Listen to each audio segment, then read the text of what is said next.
ನೀವು ದೇವ್ರನ್ನ ಹುಡುಕಿದರೆ ದೇವ್ರು ಕಾಣ್ತಾನೆ, ದೆವ್ವನ ಹುಡುಕಿದರೆ ದೆವ್ವ ಕಾಣುತ್ತೆ. ನೆಗೆಟಿವ್ ಎನರ್ಜಿ ಇದೆ ಅಂತ ನಿಮ್ಗೆ ಗೊತ್ತಾದರೆ ತಾನೇ ನೀವು ಪಾಸಿಟಿವ್ ಆಗಿ ಆಗ್ತೀರಾ.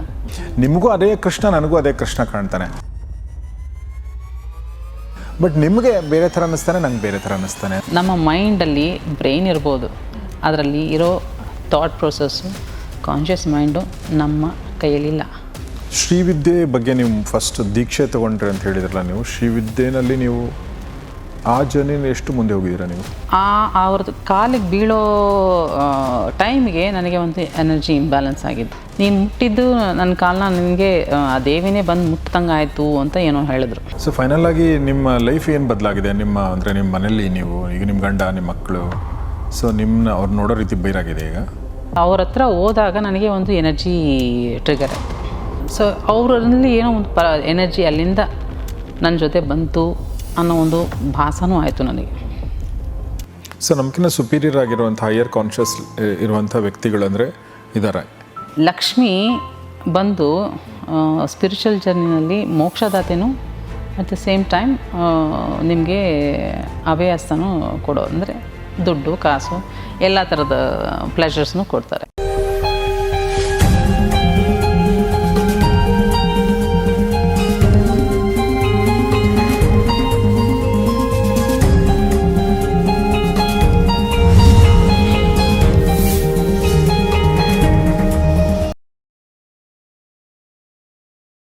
ನೀವು ದೇವ್ರನ್ನ ಹುಡುಕಿದರೆ ದೇವ್ರು ಕಾಣ್ತಾನೆ, ದೆವ್ವನ ಹುಡುಕಿದರೆ ದೆವ್ವ ಕಾಣುತ್ತೆ. ನನ್ನ ಪ್ರಕಾರ ಮನುಷ್ಯನ ಹುಡುಕಿದ್ರೆ ಮನುಷ್ಯ ಕಾಣ್ತಾನೆ.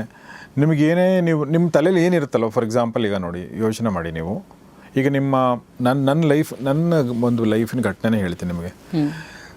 ಓಕೆ, ನಮ್ಮ ಮನೇಲಿ ಒಬ್ಬರು ಮನೆಯಿಂದ ಯಾರು ಅಂತ ಹೇಳಿದ್ ಬೇಡ, ಯಾರೊಬ್ರು ಹೊರಗಡೆ ಹೋಗಿದ್ರು, ಬರೋದು ಲೇಟ್ ಆಯಿತು. ಓಕೆ, ನಾವು ಸ್ವಲ್ಪ ಕಾಯ್ತಾ ಇದ್ವಿ. ಓಕೆ, ನಾನು ಕಾಯ್ಕೊಂಡು ನಿಂತಿದ್ದೆ. ನಂಗೆ ಯಾರು ನೋಡಿದ್ರು ಅವರೇ ಬರ್ತಾ ಇದ್ದಾರೆ ಅವ್ರ ಥರನೇ ಅನ್ಸೋದು ನನಗೆ ಫಸ್ಟು. ಅವರಲ್ಲ. ಆಮೇಲೆ ಅವ್ರು ಬಂದರು.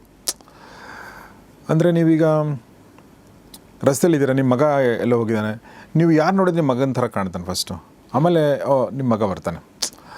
ಸೊ ನೀವು ನಿಮ್ಮ ಮನಸ್ಸಲ್ಲಿ ಏನಿದೆಯೋ, ಅಂದರೆ ಒಳಗಡೆ ಏನಿದೆಯೋ ಹೊರಗಡೆ ಅದೇ ಕಾಣುತ್ತೆ ಅಂತ ನನಗನ್ಸುತ್ತೆ.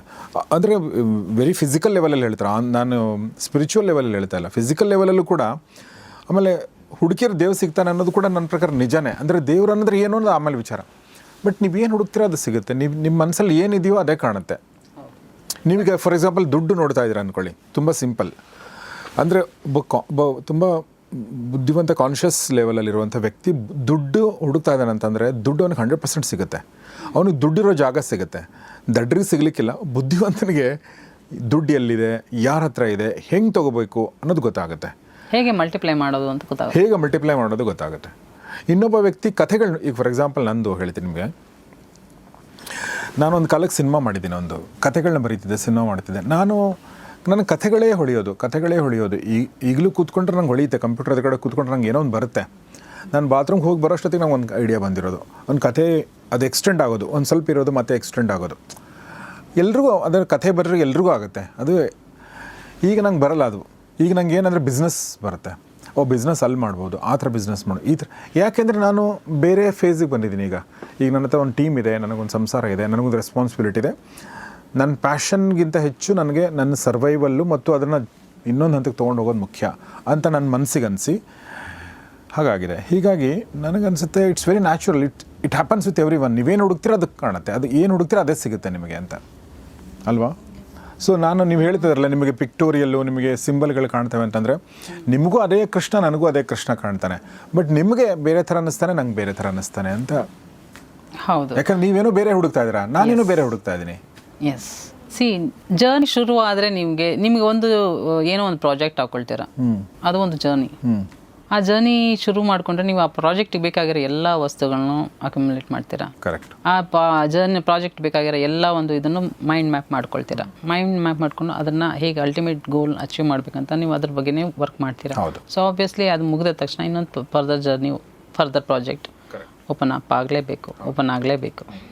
ಇಟ್ಸ್ ಅಗೇನ್ ಹೇಳ್ತಲ್ಲ, normal human life journey on earthly ಲೈಫ್ಗೂ ಸೂಪರ್ ಕಾನ್ಷಿಯಸ್ ಲೆವೆಲ್ ಲೈಫ್ಗೂ ಪ್ಲಸ್ ಲೋಯರ್ ಲೆವೆಲ್ ಲೈಫ್ಗೂ ಡಿಫ್ರೆನ್ಸ್ ಇದೆ.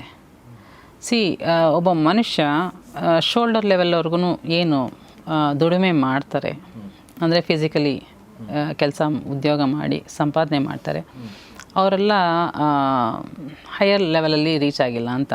ಯಾರು ಒಬ್ಬ ಮನುಷ್ಯ ತನ್ನ ಬ್ರೈನ್ ಒಂದು ಕತ್ತಿನ ಮೇಲ್ಭಾಗಕ್ಕೆ ಯೋಚನೆಯಲ್ಲಿ ದುಡ್ಡು ಮಲ್ಟಿಪ್ಲೈ ಮಾಡ್ತಾ ಹೋಗಿ ಅವರು ಆಬ್ವಿಯಸ್ಲಿ ಲಕ್ಸುರಿ ಲೈಫ್ ಲೀಡ್ ಮಾಡ್ತಾ ಇರ್ತಾರೆ.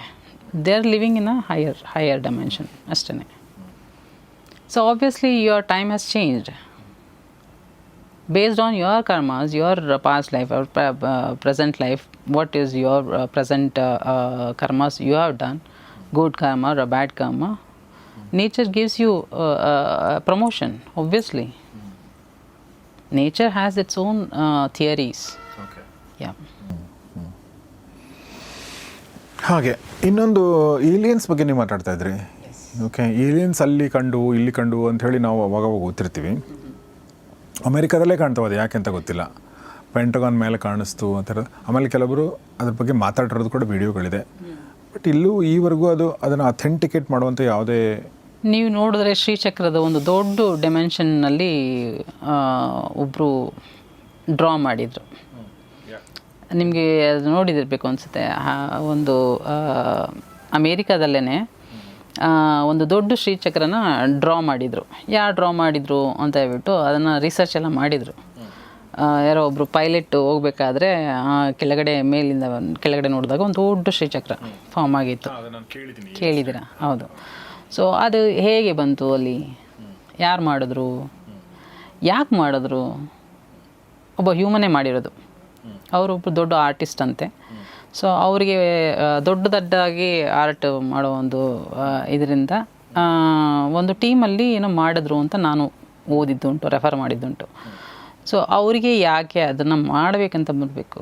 ಸೊ ಎಲ್ಲೋ ನಮ್ಮ ಕಾನ್ಷಿಯಸ್ ಮೈಂಡು ನಮ್ಮ ಅಂಡರಲ್ಲಿಲ್ಲ, ಆಯಿತಾ? ನಮ್ಮ ಮೈಂಡಲ್ಲಿ ಬ್ರೈನ್ ಇರ್ಬೋದು, ಅದರಲ್ಲಿ ಇರೋ ಥಾಟ್ ಪ್ರೊಸೆಸ್ಸು ಕಾನ್ಷಿಯಸ್ ಮೈಂಡು ನಮ್ಮ ಕೈಯಲ್ಲಿಲ್ಲ. ಒಂದು ಸೂಪರ್ ನ್ಯಾಚುರಲ್ ಪವರ್ ಕಂಟ್ರೋಲ್ ಮಾಡ್ತಾ ಇದೆ. ನೀವು ಹೇಳಿದಿರ್ಬೋದು ಚಿತ್ರಗುಪ್ತ ಏನೇನು ಹಣೆ ಬರಗಳನ್ನು ಬರೀತಾರೆ, ಅಳಿಸ್ತಾರೆ, ಅದೆಲ್ಲ ಕೇಳಿರ್ಬೋದು, ಹಳೆ ಕಾಲದ ಸ್ಟೋರಿಗಳು ಅವೆಲ್ಲ. ಸೊ ಆಬ್ವಿಯಸ್ಲಿ ಒಂದು ಸೂಪರ್ ನ್ಯಾಚುರಲ್ ಒಂದು ಸುಪೀರಿಯರ್ ಪವರ್ ಇರ್ಬೋದು, which is monitoring or system. We are all puppets, like animals also, we are also animals. That is also living being, we are also living being, even plant is also living being.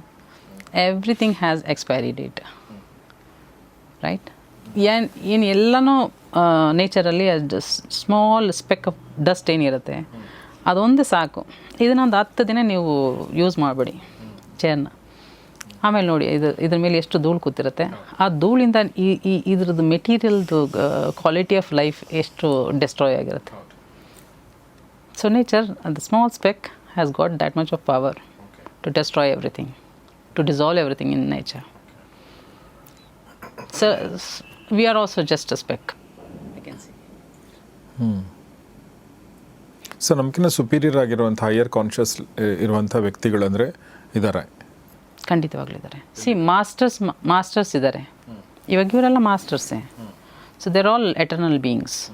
Okay, so ಅವರು they are chosen for monitoring this things.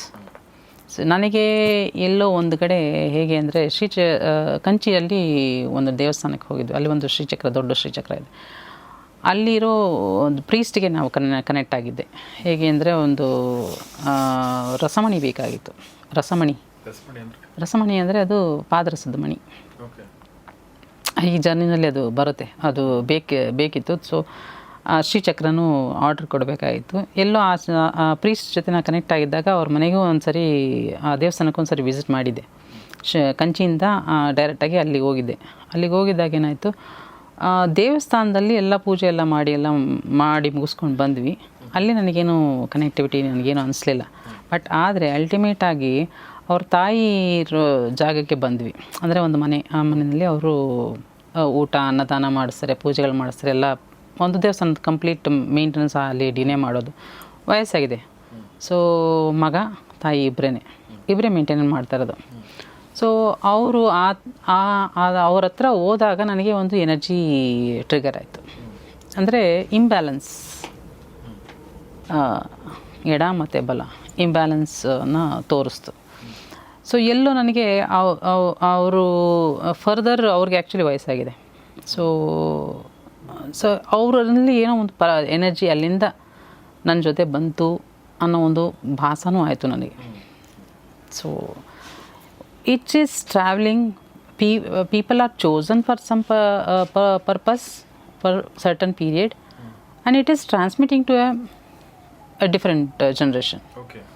It is carry forwarding. ಅಂದರೆ ನೀವೇನು ಗುರುಕುಲ system ಏನು ಹೇಳ್ತಾರೆ ಅದ್ರ ಮೂಲಕನ select ಮಾಡ್ತಾರೆ, ಅದ್ರ ಮೂಲಕ ಅವ್ರ ಮೂಲಕ ಒಂದು ಕಾರ್ಯ ಮಾಡಿಸ್ತಾರೆ. ಹಾಗೆ ನಡೀತಾ ಇರುತ್ತೆ, ಈ ಪ್ರೋಸೆಸ್ ನಡೀತಾ ಇದೆ ನೇಚರಲ್ಲಿ.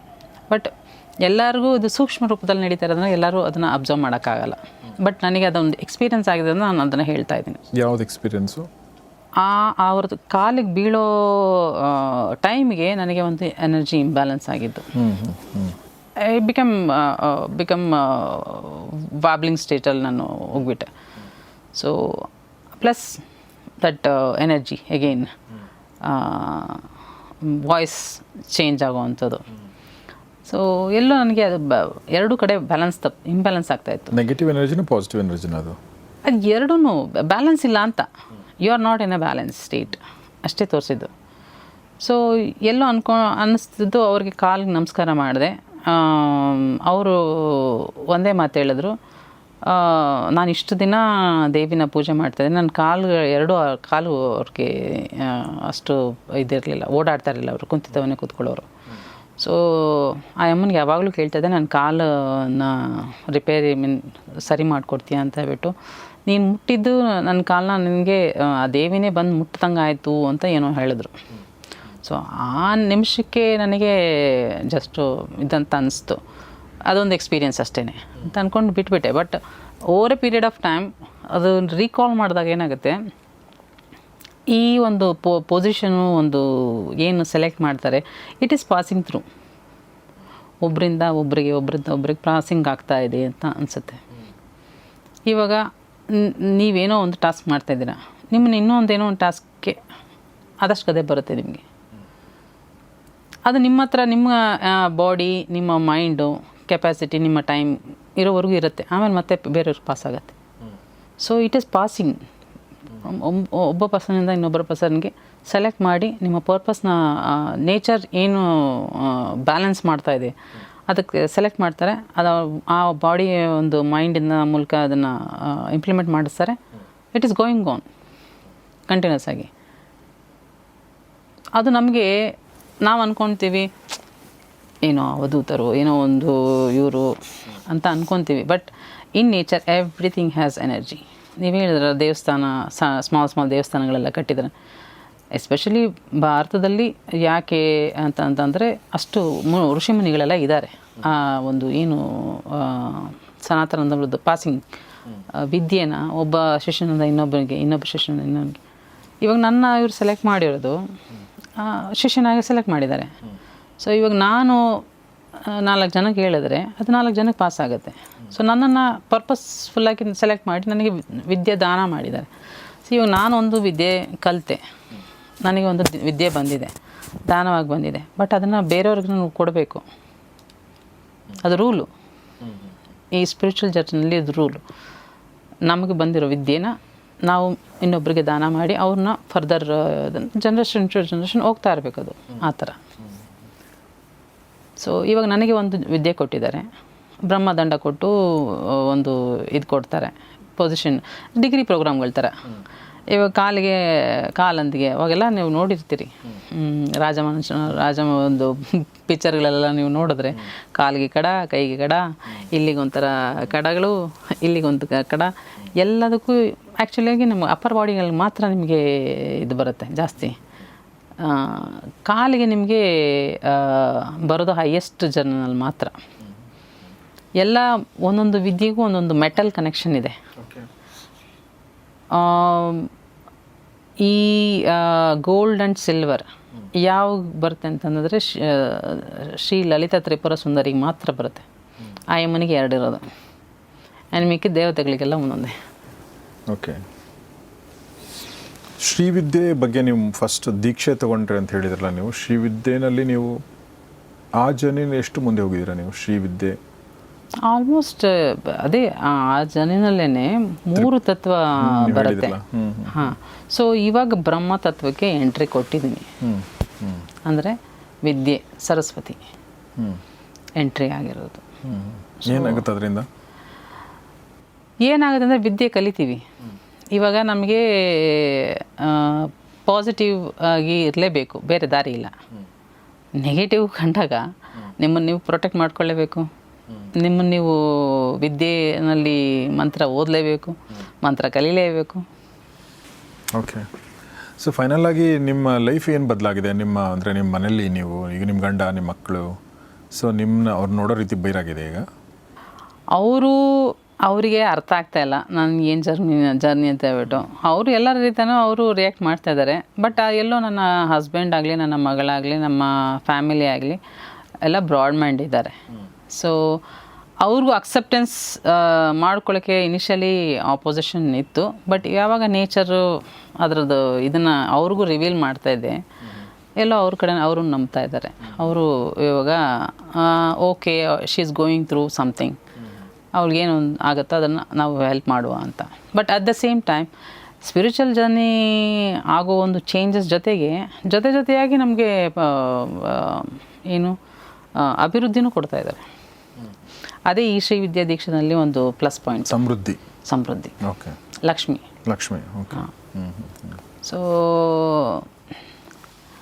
ಲಕ್ಷ್ಮಿ ಬಂದು ಸ್ಪಿರಿಚುವಲ್ ಜರ್ನಿನಲ್ಲಿ ಮೋಕ್ಷದಾತೆನೂ ಅಟ್ ದ ಸೇಮ್ ಟೈಮ್ ನಿಮಗೆ ಅಭಯಸ್ಥನೂ ಕೊಡೋ, ಅಂದರೆ ದುಡ್ಡು ಕಾಸು ಎಲ್ಲ ಥರದ ಪ್ಲೆಷರ್ಸ್ನೂ ಕೊಡ್ತಾರೆ ಆ ಥರ. ಓಕೆ. ಸೊ ನಿಮ್ಮ ಒಂದು ದಿನದ ಜರ್ನಿ, ದಿನದ್ದು ಒಂದು ದಿನಚರಿ ಹೇಗಿರುತ್ತೆ? ಏನು ಮಾಡ್ತೀರಾ ನೀವು? ಅಂದರೆ apart from your regular works ಏನು ಮಾಡ್ತೀರಾ ನೀವು? What do you do? See, I am supporting my family, my husband. ಅವರು ಸೇಲ್ಸಲ್ಲಿರೋದ್ರಿಂದ ನಾನು I am doing sales coordinator ಕೆಲಸ ಮಾಡ್ತೀನಿ. ಫಾರ್ ದ ಲಾಸ್ಟ್ 5 months ನಿಮ್ಗೆ ಗೊತ್ತೇ ಇದೆ, ದುಬೈಯಲ್ಲಿ ವಾರಿಂದ ಐ ಆಮ್ ಆಲ್ಸೋ ಸ್ಟ್ರಕ್, ಹೋಗೋಕ್ಕಾಗಿಲ್ಲ. ಎಲ್ಲ ಬಿಸ್ನೆಸ್ ತುಂಬ ಡೌನ್ ಆಗಿದೆ. ಸೊ ಹಂಗಾಗಿ ನಾನು ಎಷ್ಟೋ ಪ್ರಯತ್ನ ಪಟ್ಟರು ಅಲ್ಲಿ ಹೋಗೋಕ್ಕಾಗಿಲ್ಲ. ಸೊ ಮೇ ಬಿ ನೆಕ್ಸ್ಟ್ ಈ ಮಂತಲ್ಲಿ ಟ್ರಾವೆಲ್ ಮಾಡಬೇಕಂತ ಡಿಸೈಡ್ ಮಾಡಿದ್ದೀನಿ. ಸೊ ಎಲ್ಲೋ ನನಗೆ ಆ ಜರ್ನಿ ಇದು ಫೇಸ್ ಆಫ್ ಲೈಫ್ ಬಂದಾಗ ನನ್ನನ್ನು ಸಪ್ರೇಟ್ ಜಾಗಕ್ಕೆ ತೊಗೊಂಡೋಗ್ಬಿಡ್ತಾರೆ. ಬೈ ನೇಚರೇ ಅದು ಕ್ರಿಯೇಟ್ ಆಗಿಬಿಡುತ್ತೆ. ಅಬ್ಸರ್ವ್ ಮಾಡಿದ್ದೀನಿ ಅದನ್ನು. ಸಪ್ರೇಟ್ ಜಾಗ ಅಂದರೆ ಲೋನ್ಲಿನೆಸ್ ಆಗಿ ಕ್ರಿಯೇಟ್ ಮಾಡಿಬಿಡ್ತಾರೆ. So that they can give me the challenges, the experience and the teachings. ಅಲ್ಲಿ ನಾನು ಕೇಳಿದ್ದು ಪ್ರತಿದಿನದೊಂದು ನಿಮಗೆ, ಅಂದರೆ ನೀವು ಧ್ಯಾನ, ಪ್ರಾಣಾಯಾಮ ಅದರಲ್ಲಿ ಯಾವುದೂ ಇಲ್ಲ, ಏನು ಮಾಡಲ್ಲ, ನಾರ್ಮಲ್ ಜೀವನ. ಓಕೆ. ನಾರ್ಮಲ್ ಜೀವನ. ಇವಾಗ ನಾನೇನೋ ಒಂದು ಕೆಲಸ ಮಾಡ್ತಾಯಿದ್ದೀನಿ, ನನ್ನ ಮೈಂಡಲ್ಲಿ ಓಡ್ತಾ ಇದೆ. ನಮಗೆ ಜರ್ನಿ ನಡೀತಾ ಇರೋದು ಮೈಂಡಿನ ಜರ್ನಿ. ಆದರೂ ನಾವು ಮನೆ ಕೆಲಸ ಏನಾದರೂ ಮಾಡ್ಬೋದು, ಆಗ್ಬೋದು. ಎನ್ಲೈಟ್ಮೆಂಟು ಹೋಗಿ ತಪಸ್ ಮಾಡ್ಕೊಂಡು ಕೂತ್ಕೊಂಡ್ರು ಆಗ್ಬೋದು. ಇಂಡಿವಿಜುವಲ್ಸ್ ಇದು. ಬಟ್ ಶ್ರೀವಿದ್ಯಾದಲ್ಲಿ ನಿಮಗೇನಾಗುತ್ತೆ, ಕೆಲವೊಂದು ಇಂಟೆನ್ಸ್ ಜರ್ನಿ ಬಂದಾಗ ನಮ್ಮನ್ನು ಐಸೋಲೇಟ್ ಮಾಡಿಬಿಡ್ತಾರೆ. ಐಸೋಲೇಟ್ ಮಾಡಿಬಿಟ್ಟು ಅದು ಇಂಟೆನ್ಸಿಟಿನೂ ಜಾಸ್ತಿ ಇರುತ್ತೆ. ಅಂದರೆ ಈ ಡೆತ್ ಪ್ರೋಗ್ರಾಮ್ಸ್ ಎಲ್ಲ ಇದ್ದಾಗ ಸರಿಯಾಗಿ ಹೊಡ್ತಾ ಬೀಳುತ್ತೆ. ಸೊ ಅದೆಲ್ಲ ತಡೆದು ಅದನ್ನು ದಾಟಿ ಇನ್ನೂ ಇದ್ದೀವಿ ಅಂದರೆ ಏನೋ ಪರ್ಪಸ್ ಇದೆ. ಎಸ್. ಸೊ ಎಲ್ರಿಗೂ ನಮ್ಮ ಪರ್ಪಸ್ ಕಂಡುಕೊಳ್ಳೋದೇ ಒಂದು ಮುಖ್ಯ ಗುರಿಯಾಗಿರುತ್ತೆ. ಎದಕ್ಕೆ ನಾನು ಬಂದಿದ್ದೀನಿ, ನಾನು ಏನು ಮಾಡಬೇಕು ಅಂತ ಎಲ್ರಿಗೂ ಬರುತ್ತೆ, ಅಥವಾ ಬರಬೇಕು ಅಂತ ನನಗನ್ಸುತ್ತೆ. ಸರಿ ಎಲ್ಲ ಮಾಡ್ತಾಯಿದ್ರು ಕೂಡ ನಾನು ಇದಕ್ಕೆ ನನಗೂ ಹಂಗೆ ಅನಿಸುತ್ತೆ, ಎಲ್ಲ ಚೆನ್ನಾಗಿ ಮಾಡ್ತಾಯಿದ್ದೀನಿ, ಬಟ್ ನಾನು ಇದನ್ನೇ ಮಾಡೋಕ್ಕೆ ಬಂದಿದ್ದೀನ, ಇನ್ನೊಂದು 10 ವರ್ಷ ಬಿಟ್ಟು ನಾನು ತಿರುಗಿ ನೋಡಿದಾಗ ನಾನು ಏನು ಮಾಡಿದೆ, ಅದು ಸರಿ ಇತ್ತಾ, ಅದನ್ನೇ ಆ ಟೈಮಲ್ಲಿ ಅದು ಮಾಡಬೇಕಾಗಿತ್ತಾ ಅಂತ ನನಗೆ ಪ್ರಶ್ನೆ ಬರುತ್ತೆ. ಸೊ ಇದು ಐಹಿಕ ಬದುಕಿನ ಒಂದು ನಮ್ಮ ಏನಂತಾರೆ, ನಮ್ಮ ಒಂದು ಇದು. ಸೊ ಈ ಟೈಮಲ್ಲಿ ಇದನ್ನು ಮಾಡಬೇಕು. ಈಗ ನಾನೊಂದು ಪ್ರೋಗ್ರಾಮ್ ಮಾಡ್ಬೇಕಂತ ಅಂದ್ಕೊಂಡಿದ್ದೀನಿ 10ನೇ ತಾರೀಕಿಗೆ, ಮದರ್ಸ್ ಡೇ ದಿನ. ಯಾಕೆ ನಾನು ಶುರು ಮಾಡಿದೆ ನಂಗೆ ಗೊತ್ತಿಲ್ಲ. ಹುಳ ಸುಮ್ಮನೆ ತಲೆ ಬಿಟ್ಕೊಳ್ಳೋದು ಕೆಲವೊಂದು ಸಲ ಅನಿಸುತ್ತೆ. ಆರಾಮಾಗಿದ್ನಲ್ಲ, ಯಾಕದು 1 ತಿಂಗಳು ನಾನು ಅದಕ್ಕೆ ಸ್ಟ್ರಗಲ್ ಮಾಡಿದ್ದೀನಿ. ನಾನು ಅಷ್ಟೇ ಅಲ್ಲ, ನನ್ನ ಇಡೀ ಟೀಮ್ ಸ್ಟ್ರಗಲ್ ಮಾಡಿದೆ. 1 ತಿಂಗಳು ಬರೀ ಅದೇ ಕೆಲಸ. ಆದರೆ ಏನು ಅಂಥದ್ದು ಏನು ಔಟ್ಕಮ್ ಅಂತ ಏನು ಇಲ್ಲ ನಮಗೆ. ಬಟ್ ಅದನ್ನು ಮಾಡಬೇಕಂತ ಅಂದ್ಕೊಂಡು ಮಾಡ್ತಾಯಿದ್ದೀವಿ. ಹಾಗೆ ಯಾಕೆ ಇದನ್ನು ಮಾಡ್ತೀವಿ, ಯಾಕೆ ಈ ಪಾಡ್ಕಾಸ್ಟ್ ಮಾಡ್ತೀವಿ ಅನ್ನೋದು ಕೆಲವೊಂದ್ಸಲ ಬರುತ್ತೆ. ಯಾಕೆ ಇದೆಲ್ಲ ಮಾಡಬೇಕು, ಏನು ಅಂದರೆ ಇದನ್ನು ಬಿಟ್ಟು ಏನು ಮಾಡ್ಬೇಕು ಹಂಗಾರೆ ಗೊತ್ತಿಲ್ಲ, ಈ ಸದ್ಯಕ್ಕೆ ಇದನ್ನು ಅಂತ ನಾವು ಕೆಲವೊಂದು ಸಲ ಹಂಗೆ ಅನಿಸುತ್ತೆ. ಇದು ಮಾನಸ ಸರೋವರ ಅಂತ ಕಾರ್ಯಕ್ರಮ ಮಾಡಬೇಕಂತ ಅಂದ್ಕೊಂಡಿದ್ದು, ಇದರಲ್ಲಿ ಇಷ್ಟೊಂದೆಲ್ಲ ಮಾಡಿದ್ದೀವಿ, ಸುಮಾರು ಇಂಟರ್ವ್ಯೂಗಳು ಮಾಡಿದ್ದೀವಿ. ಸೊ ಅದೇ ಥರ ಇವು ಶಶಿಕಲಾ ಅವ್ರಿಗೂ ಕೂಡ ಅವ್ರದ್ದೊಂದು ಜರ್ನಿ ನಮಗೆ ಹೇಗಿದೆಯೋ ಹಾಗೆ ಅವ್ರದ್ದೊಂದು ಜರ್ನಿ. ಬಟ್ ಕೆಲವೊಂದು ನಮ್ಮ ಜರ್ನಿಗಳು ನಿಮಗೆಲ್ಲ ಅರ್ಥ ಆಗುತ್ತೆ, ಅವ್ರ ಜರ್ನಿಗಳು ಬೇರೆಯವ್ರಿಗೆ ಅರ್ಥ ಆಗಲ್ಲ. ಓಕೆ, ನಾನೊಬ್ಬ ವ್ಯಕ್ತಿನ ಭೇಟಿ ಮಾಡಿದ್ದೆ ಸುಮಾರು ವರ್ಷದ ಹಿಂದೆ. ಒಬ್ಬರು ಮುಸ್ಲಿಂ ಲೇಡಿ ಅವರು ಅವ್ರು ಹೀರೋಯಿನ್ ಆಗಿದ್ರು. ಆ್ಯಕ್ಚುಲಿ ತುಂಬ ಚೆಂದ ನೋಡೋಕ್ಕೆ, ವೆರಿ ಬ್ಯೂಟಿಫುಲ್ ಲೇಡಿ. ಆಮೇಲೆ ಅವ್ರು ನನಗೆ ಟಚ್ ಹೋಯಿತು. ನಾನು ಸಿನಿಮಾ ಜರ್ನಲಿಸ್ಟಾಗಿ ಕೆಲಸ ಮಾಡ್ತಾಯಿದ್ದೆ. ಆಮೇಲೆ ಅವ್ರು ನಂಗೆ ಮತ್ತೆ ಕನೆಕ್ಟ್ ಆದರು, ಫೋನ್ ಮಾಡಿದ್ರು ಅವ್ರೊಂದು ಅರ್ಧ ಗಂಟೆ ಮಾತಾಡ್ತಿದ್ರು ಯಾವಾಗಲೂ. ಅವ್ರಿಗೆ ಎನ್ಲೈಟನ್ಮೆಂಟ್ ಆಗಿತ್ತು. ಅವ್ರು ನನಗೆ ಹೇಳಿದರು, ಅಂದರೆ ಅವ್ರಿಗೇನು ಹೊರಗಡೆ ಬಂದು ಏನೂ ಮಾಡಬೇಕಾಗಿರಲಿಲ್ಲ, ಅಂದರೆ ಅದೇನೋ ಆ ಥರದ್ದೇನೂ ಇರಲಿಲ್ಲ. ಅವ್ರಿಗೆ ಹೇಳ್ತಿದ್ರು, ಅದು ಆಗೋಕ್ಕಿಂತ ಮುಂಚೆ ನಂಗೆ ಏನಾಯಿತು ಅಂತ ಹೇಳ್ತಾಯಿದ್ರು. ರಾತ್ರಿ ಎಚ್ಚರ ಆಗೋದು, ಅಳು ಬರೋದು, ಏನೇನೋ ಅಂದರೆ ಕೆಟ್ಟ ಅನುಭವಗಳು ಬೇಸಿಕಲಿ ಅದೆಲ್ಲ. ಸ್ಟಾರ್ಟಿಂಗಲ್ಲಿ ನಿಮಗೆ ನೆಗೆಟಿವ್. ಇವಾಗ ಯಾವುದೇ ಒಂದು ಪೂಜೆ ಕಾರ್ಯ ಮಾಡಬೇಕಾದ್ರೂ, ಇವಾಗ ನಮ್ಮದೇ ಒಂದು ಪ್ರೋಗ್ರಾಮ್ ಮಾಡಿದ್ವಲ್ಲ, ನಾಗ ಪ್ರತಿಷ್ಠಾಪನೆ ಮಾಡಬೇಕಾದ್ರೆ ಆ ಕ್ಷೇತ್ರ ಉಚ್ಚಾಟನ ಅಂತ ಬಿಟ್ಟು ಒಂದು ಇದು ಮಾಡ್ತಾರೆ, ಒಂದು ಹೋಮ. ಆ ಜಾಗನ ಕ್ಲಿಯರೆನ್ಸ್ ಮಾಡೋದಕ್ಕೆ, ಶುದ್ಧೀಕರಣ ಮಾಡೋದಕ್ಕೆ. ಸೊ ನಮ್ಮ ಬಾಡಿನೂ ಒಂದು ಇಟ್ಸ್ ಎ ಸ್ಪೇಸ್. ಸೊ ಅದು ಶುದ್ಧೀಕರಣ ಆಗಲೇಬೇಕು. ಅದಕ್ಕೂ ನಿಮಗೆ ಎನರ್ಜೀಸ್, ನೆಗೆಟಿವ್ ಎನರ್ಜಿ ಇದೆ ಅಂತ ನಿಮ್ಗೆ ಗೊತ್ತಾದರೆ ತಾನೇ ನೀವು ಪಾಸಿಟಿವ್ ಆಗಿ ಆಗ್ತೀರಾ. ಸುಮ್ಮನೆ ಹೆಂಗೆ ಆಗ್ತೀರಾ? ಸುಮ್ಮನೆ ನಿಮಗೇನು ಎಕ್ಸ್ಪೀರಿಯೆನ್ಸ್ ಆಗಿಲ್ಲ ಅಂದರೆ ನೆಸೆಸಿಟಿ ಇಲ್ಲ ನಿಮಗೆ. ಪಾಸಿಟಿವ್ ನೋಡಾಗಿ ಪಾಸಿಟಿವ್ ಆಗಿ ಯೋಚನೆ ಮಾಡಬೇಕು, ಪಾಸಿಟಿವ್ನೇ ಮಾತಾಡಬೇಕು. ನಮ್ಮ ಒಂದೊಂದು ವರ್ಡು ಇಂಪ್ಯಾಕ್ಟ್ ಮಾಡುತ್ತೆ ಅಂತ ನಿಮಗೆ ಅರಿವಿದ್ದು ಮಾತಾಡೋದು. ನಮ್ಮ ಜರ್ನಿ ಓಪನ್ ಆದಾಗ ಏನಾಗುತ್ತೆ, ಒಂದು ಕಾನ್ಷಿಯಸ್ ಮೈಂಡ್ ಬರುತ್ತೆ. ಇವಾಗ ನೀವು ಹೇಳಿದ್ರಿ, ಏನೋ ಒಂದು ಮದರ್ದು ಒಂದೇನೋ ಪ್ರೋಗ್ರಾಮ್ ಮಾಡೋಕ್ಕೆ ಹೊರಟ್ವಿ, 2 ತಿಂಗಳು ಹಂಗೆ ಹೋಯ್ತು ಅಂತ ಹೇಳಿದ್ರಿ. ನಿಮ್ಗೆ ಒಂದು ಪರ್ಪಸ್ ಅಂತ ಗೋಲ್ ಅನ್ನೋದು ನಿಮಗಿನ್ನ ಕ್ಲಿಯಾರಿಟಿ ಬಂದಿಲ್ಲ. ಯಾರಿಗೇ ಆಗಲಿ ಎನ್ಲೈಟ್ಮೆಂಟ್ ಆದವ್ರಿಗೆ ಅವ್ರ ಪರ್ಪಸ್ ಏನು ಅಂತ ಯಾವಾಗ ಓಪನ್ ಆಗೋಕ್ಕೆ ಶುರುವಾಯ್ತು, ಅವ್ರ ಕ್ಲಾರಿಟಿ ಬಂದುಬಿಟ್ಟಿರುತ್ತೆ. Yes, I have to pursue my purpose of life, my purpose of awakening, my purpose of birth ಅಂದರೆ ಏನು, ಅವೇಕ್ನಿಂಗ್ ಅಂದರೆ ಎರಡೂ ಒಂದೇ. This is a rebirth. ಅದು ಬರ್ತ್ ಅಂದರೆ ಹುಟ್ಟಿಂದ ಬರುವಂಥದ್ದು. ಅದು ಮಗುವಿಂದಾಗಿ ದೊಡ್ಡವರಾಗಿ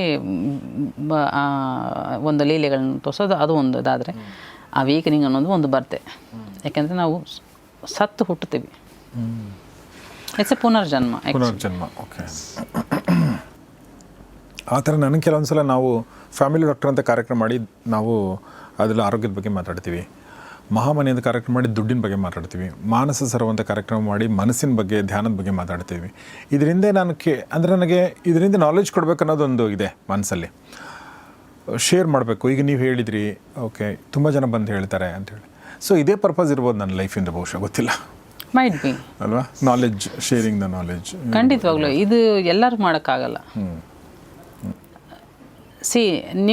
ನಿಮಗೆ ಗೊತ್ತಿಲ್ಲದಲ್ಲೇ ನೀವು ಒಂದು ಸೋಷಿಯಲ್ ಸರ್ವಿಸ್ ಮಾಡ್ತಾ ಇದ್ದೀರ. ಇದು ಒಂದು ಸೋಷಿಯಲ್ ಸರ್ವಿಸೇ.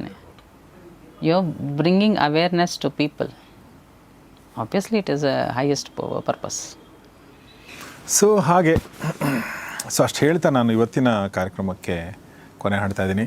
ಸೊ ಸುಮಾರು ವಿಚಾರಗಳನ್ನ ಮಾತಾಡಿದ್ವಿ. ಬಹುಶಃ ಇನ್ನೂ ಸಾಕಷ್ಟು ವಿಚಾರಗಳು ಉಳಿದಿರ್ಬೋದು. ಅವ್ರ ಮನಸ್ಸಲ್ಲಿ ಉಳಿದಿರ್ಬೋದು, ನನ್ನ ಮನಸ್ಸಲ್ಲಿ ಉಳಿದಿರ್ಬೋದು, ನಿಮ್ಮ ಮನಸ್ಸಲ್ಲಿ ಉಳಿದಿರ್ಬೋದು. ಸೊ ಹೀಗಾಗಿ ಮುಂದೆ ಮತ್ತೆ ಈ ಜರ್ನಿನ ಕಂಟಿನ್ಯೂ ಮಾಡೋಣ, ಈ ಮಾತುಕತೆನ ಕಂಟಿನ್ಯೂ ಮಾಡೋಣ ಅಂತ ಹೇಳ್ತಾ ನಾನು ಶಶಿಕಲಾ ವೈದ್ಯನಾಥನ್ ಅವರಿಗೆ ನಿಮ್ಮೆಲ್ಲರ ಪರವಾಗಿ ತುಂಬ ಧನ್ಯವಾದ ಹೇಳ್ತೀನಿ. ಮೇಡಮ್, ತುಂಬ ಥ್ಯಾಂಕ್ಸ್, ನಮ್ಮ ಜೊತೆಗೆ ಇಷ್ಟೊತ್ತು ಮಾತಾಡಿದ್ರಿ. Thank you very much. ಧನ್ಯವಾದಗಳು. ನನಗೂ ಒಂದು ಆಪರ್ಚುನಿಟಿ ಕೊಟ್ಟಿದ್ದಕ್ಕೆ, ಜನಗಳಿಗೆ ನಿಜ ಸತ್ಯತೆಗಳನ್ನು ತಿಳಿಸ್ಕೊಡೋದಕ್ಕೆ ಒಂದು ಆಪರ್ಚುನಿಟಿ ಕೊಡ್ತೀನಿ. ನಿಮಗೂ ಧನ್ಯವಾದಗಳು. Thank you very much. So ಸ್ನೇಹಿತರೆ, ಈ ವಿಡಿಯೋ ಒಂದು 3-4 ಪಾರ್ಟ್ಗಳಲ್ಲಿ ನೋಡಿರ್ಬೋದು, ಅಥವಾ 2-3 ಪಾರ್ಟ್ಗಳಲ್ಲಿ ನೋಡಿರ್ಬೋದು ನೀವು. ಪುನೀತ್ ಅವರು ಇದನ್ನು ಒಂದೇ ಪಾರ್ಟ್ ಮಾಡಿ ಒಂದು ಭಾನುವಾರ ಅಪ್ಲೋಡ್ ಮಾಡ್ತಾರೆ. ಅದನ್ನು ನೀವು ನೋಡಿ, ಅಕಸ್ಮಾತ್ ನಿಮಗೆ ಬೇರೆ ಬೇರೆ ಪಾರ್ಟ್ಗಳು ಮಿಸ್ ಆಗಿದ್ದರೆ ಒಂದೇ ಸಲ ನೋಡಿ ಇದನ್ನು ನೀವು, ಸೊ ದಟ್ ನಿಮಗೆ ಯಾವುದೂ ಲಿಂಕ್ ಮಿಸ್ ಆಗದೆ ಇರಲಿ. ಮತ್ತು ಒಂದು ಓಪನ್ ಮೈಂಡೆಡ್ ಕಾನ್ವರ್ಸೇಷನ್ ಇದೆ ನನ್ನ ಕಡೆಯಿಂದ. ಅವರ ನಂಬಿಕೆ, ಅವರ ಅನುಭವನ ಅವ್ರು ಹೇಳಿದ್ದಾರೆ. ನನ್ನ ಕಡೆಯಿಂದ ನಾನು ಓಪನ್ ಮೈಂಡೆಡ್ ಆಗಿ ಇದು ಹೀಗೆ, ಇದು ಸತ್ಯ, ಇದು ಸುಳ್ಳು, ಆ ಥರದ್ದೇನು ಇಟ್ಕೊಳ್ಳೋದೇ ನಾನು ಕೇಳ್ತಾ ಹೋಗಿದ್ದೀನಿ. ನಿಮಗೇನು ಅನ್ನಿಸ್ತಂದು ದಯವಿಟ್ಟು ಕಮೆಂಟ್ ಬಾಕ್ಸಲ್ಲಿ ತಿಳಿಸಿ. ಮತ್ತು ನಿಮಗೆ ಈ ಥರದ ಅನುಭವಗಳೇನಾದರೂ ಇದ್ದರೆ ದಯವಿಟ್ಟು ಅದನ್ನು ಕೂಡ ಕಮೆಂಟಲ್ಲಿ ತಿಳಿಸಿ. ಅಥವಾ ಅನುಮಾನಗಳಿದ್ದರೆ, ಆಕ್ಷೇಪಣೆಗಳಿದ್ದರೆ, ಪ್ರಶ್ನೆಗಳಿದ್ದರೆ ಅದನ್ನೂ ತಿಳಿಸಿ. ಇದು ಸರಿ ಇಲ್ಲ ಅಂತ ನಿಮ್ಗೆ ಅನಿಸಿದರೆ ಅದನ್ನೂ ಹೇಳಿ, ನಮಗೇನೂ ಬೇಜಾರಿಲ್ಲ. ಮುಂದೊಂದು ದಿನ ನಾವು ಅದ್ರ ಬಗ್ಗೆನೂ ಕೂಡ ಮಾತಾಡ್ಬೋದು ಅಂತ ಹೇಳ್ತಾ ಇವತ್ತಿನ ಈ ಪ್ರೋಗ್ರಾಮ್ ಮುಗಿಸ್ತಾ ಇದ್ದೀನಿ. ನೋಡ್ತಾರೆ ಗೌರಿಶಕ್ ಸ್ಟುಡಿಯೋ, ನೋಡ್ತಾರೆ ಮಾನಸ ಸರೋವರ ಕಾರ್ಯಕ್ರಮ. ನಮಸ್ಕಾರ.